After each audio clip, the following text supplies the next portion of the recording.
pasado el Ecuador producía unos 478.000 barriles diarios. 379.000 son producidos por Petroecuador, 99.000 las empresas privadas. El gobierno lo que está proponiendo ahora es aumentar a 40.000 barriles más diarios en este 2021 y una meta en estos 4 años de 1 millón de barriles, o sea, duplicar prácticamente la producción de crudo. Juan Carlos Bermeo, ministro de Energía y Recursos Naturales No Renovables, bienvenido a Contacto Directo. Muy buenos días, Steffi, a sus órdenes. Buenos días, gracias por acompañarnos. Conseguir esas metas significará inevitablemente perforar más pozos, ampliar la frontera extractiva, más en el ITT, también en Tambococha, en Tiputini. Buenos días. Efectivamente, para poder conseguir esa meta que nos ha propuesto el señor presidente, hay que tomar algunas medidas, hay que tomar algunas acciones. Y esto hay que hacerlo paso a paso. Nos hemos impuesto una primera meta que es de 40.000 barriles adicionales hasta el mes de diciembre y para eso estamos trabajando intensamente. Efectivamente, tenemos trabajos de perforación en distintos campos petroleros, tenemos perforaciones en Sacha, por ejemplo, tenemos pozos adicionales en el ITT, pero siempre, Steffi, y permítame reiterar este concepto, siempre con responsabilidad ambiental y social. No se trata de destruir el ambiente como muchos detractores insistentemente nos han acusado. Se trata simplemente de proveer los recursos a través de la extracción petrolera, proveer los recursos, para el desarrollo del país. El país necesita empleo, el país necesita oportunidades y eso es lo que estamos haciendo al interior del ministerio. Petroecuador tiene casi el 80% de la producción, lo otro está en manos de compañías privadas. Con ellos, con los privados, me refiero, la idea sería, ministro, ampliar los contratos o que las privadas puedan migrar a los campos de Petroecuador. Steffi, si usted recuerda el decreto ejecutivo 095 emitido por el señor presidente días atrás, entre uno de los acápites menciona la posibilidad de una migración voluntaria y opcional de aquellos contratos que están en este momento con la modalidad de servicios petroleros hacia un contrato de participación. Pero insisto, esta es una modalidad contractual que tendrá necesariamente que requerir la voluntad de la compañía que ha firmado este contrato. Es decir, una decisión libre y voluntaria, no unilateral por parte del Ejecutivo y mucho menos una decisión dictatorial del presidente de la República como ocurrió años atrás. Lo uno es el decreto para esta migración, pero luego, en general, según la política y lo que tienen pensado para los próximos 4 años por ahora, ¿van a plantear cambios en cuanto al tipo y a los contratos petroleros? Es decir, si buscan que sean, por ejemplo, más atractivos para las empresas privadas, que es lo que están diciendo, ¿qué es lo que ellos les piden? Sí, que eso signifique menos ingresos, menos beneficios para el Estado según las modalidades del contrato vigentes hoy. Yo creo que hay que destacar 2 conceptos aquí. Primero, seguridad jurídica. Eso es lo que el inversionista requiere en este país y en cualquier otro en el mundo entero. De manera que el decreto ejecutivo lo que promueve es una adecuación al marco jurídico existente para brindar sin duda alguna seguridad jurídica a las inversiones. Y lo segundo, usted ha mencionado las participaciones tanto para el privado y al Estado. Siempre se vigilará por obligación de ley que el Estado ecuatoriano que su participación sea superior a la de la empresa privada.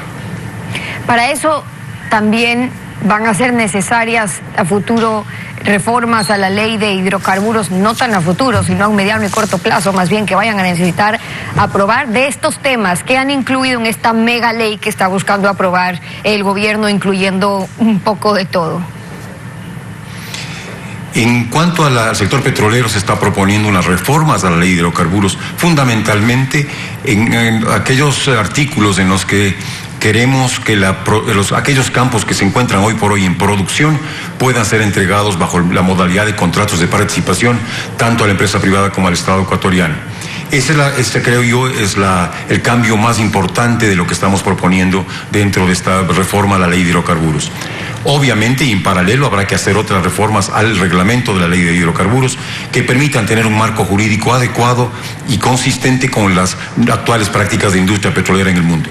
¿Por qué creen que es momento y que es importante de hacer ese cambio, el que están proponiendo ahora en cuanto a la modalidad y los servicios, de lo que se hizo anteriormente, si la meta es incluso en 4 años llegar a duplicar la extracción petrolera, pero siempre con las responsabilidades que eso suponga también. Steffi, la razón fundamental es promover la inversión. Bajo las modalidades de contratos de servicios específicos hoy vigente, no hay atractivo para la inversión por parte del privado.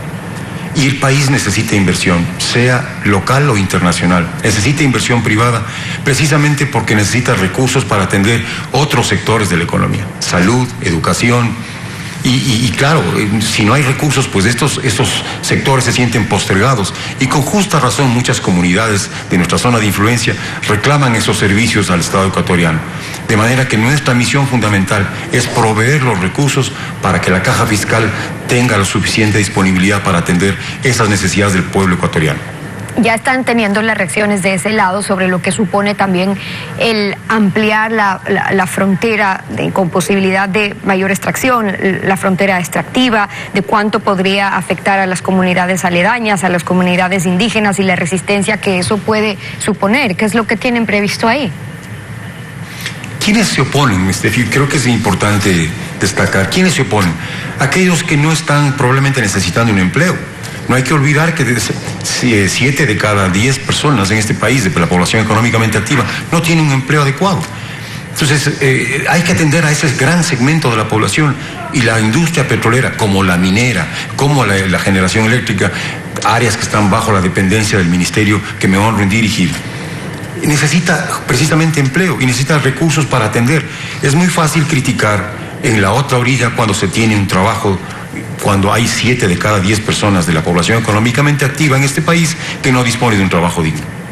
Usted mencionó, ministro, que hay interés en comprar las 45 gasolineras de Petroecuador. ¿Eso se lo está contemplando? Y pregunto por si eso no favorece, o más bien, si la competencia favorece en este caso o no a que Petroecuador pueda seguir teniendo sus gasolineras. ¿No favorece más bien eso a la competencia? La decisión que consta en el decreto 95 es precisamente iniciar los trámites para la venta de 45 gasolineras que hoy por hoy las mantiene Petroecuador. El proceso está avanzando, tenemos algunos resultados ya de ese proceso, efectivamente saldremos a la venta en los próximos días. Lo que no vamos a hacer es lo que se hizo en el pasado, cuando se vendieron las mejores gasolineras bajo una modalidad que fue muy cuestionada después de algunos días. Hoy lo que vamos a hacer es sacar a una subasta pública 45, no un solo paquete, sino distribuidos en distintos paquetes, precisamente en atención a la distribución geográfica de esas gasolineras, de manera que saldremos los próximos días. ¿Con qué objetivo, ministro? Subasta pública. ¿Con qué objetivo, ministro? ¿Por qué venderlas ahora? ¿Por qué? Porque el Petroecuador debe dedicarse a lo que sabe y a lo que puede. Y esto es extracción de petróleo, transporte en el oleoducto que le corresponde y refinación, que próximamente será delegado a la iniciativa privada, que es lo que pretendemos para obtener recursos para el país. Están nuevamente a días probablemente de otro anuncio de manifestación, de una protesta anunciada en contra de algunas medidas del gobierno, o la posición del gobierno más bien de no derogar el decreto que está permitiendo estas bandas para el precio de los combustibles.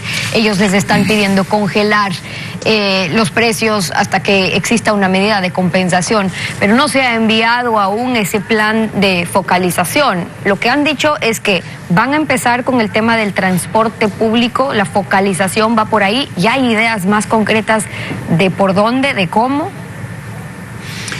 Déjeme hacer un poquito de historia. Hace semanas atrás ya, en una primera reunión con los transportistas, el señor presidente Guillermo Lasso, demostrando voluntad de arreglar este problema que viene arrastrándose de muchos años atrás, se sentó con los transportistas y escuchó sus peticiones, y en esa línea hemos estado reuniéndonos semanalmente con el sector del transporte, y como consecuencia de esas reuniones se decidió hacer un estudio que permita determinar cuál es la estructura de costos de la tarifa de los transportistas. Ese estudio ha sido contratado y está en plena ejecución. Por el lado de la aplicación de las bandas, como ha repetido reiteradamente el señor presidente, esa aplicación de las bandas no se modificará y los precios se irán ajustando de acuerdo a las fórmulas que ahí constan. Ahora, el estudio del que usted me habla, ¿puede tomar qué? ¿Meses? ¿Un año? No, ¿días? Es de muy corto plazo, días.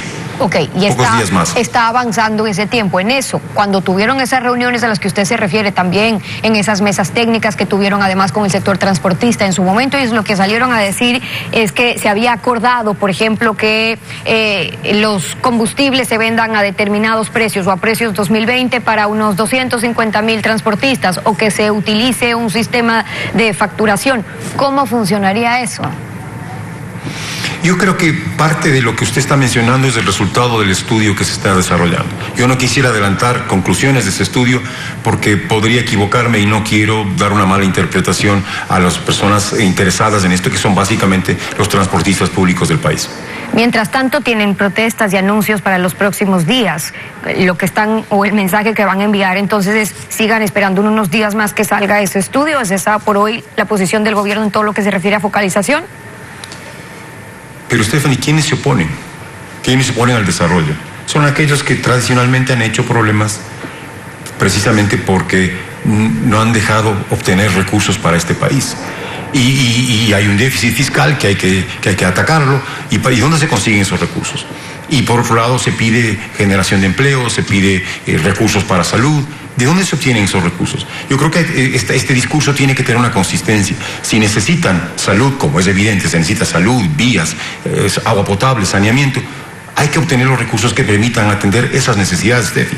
Seamos consistentes con el discurso e identifiquemos a quienes se oponen por el simple hecho de oponerse a un gobierno del encuentro y que permite el diálogo constructivo con todos los sectores. Por un lado están los que se oponen, pero también hay una queja ciudadana por el alza de los combustibles o el precio de los combustibles. Lo que faltaría, ministro, por mostrar es quizás cómo los recursos librados con las medidas que están tomando van a ser destinados para los que más necesitan, a los quintiles más empobrecidos, a los proyectos que reactiven, pero que se pueda ver el cómo, porque aquí se viene de muchos años de decir que nuevamente es el esfuerzo, que hay que sincerar los precios, pero luego les dicen, si es que hay que sincerar los precios, también sinceremos cómo está la calidad del producto por el que ya se está pagando a otros precios, y luego a dónde se están destinando esos recursos que se están librando para que no sigan cayendo en las arcas que ya sabemos en la historia cómo se contó.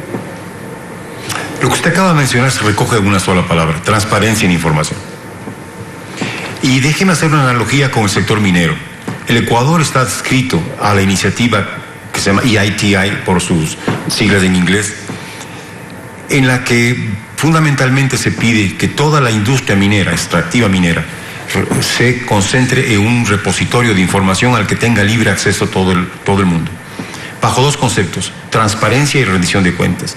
Y eso lo vamos a replicar en el sector petrolero. Es decir, toda la información petrolera de producción, contratos y demás, la estamos subiendo este momento a unas plataformas que serán en el futuro de libre acceso al país. Y esto que se llama transparencia es lo que vamos a aplicar precisamente en la asignación de recursos, en la fase de exportación de petróleo, en las refinerías y los derivados, de manera que la ciudadanía tenga libre acceso de la producción petrolera y de las consecuencias económicas de esa extracción racional, sostenible y ambientalmente también sostenible. De los contratos en la venta de nuestro petróleo, para ver si se sigue favoreciendo con precios a los grandes intermediarios que se favoreció en los últimos años. Steffi, no se olvide que hay algunas cláusulas de confidencialidad que tendremos que respetar, pero todo aquello que no esté amparado bajo esta confidencialidad será de público acceso. Juan Carlos Bermeo, el ministro de Energía y Recursos Naturales, no.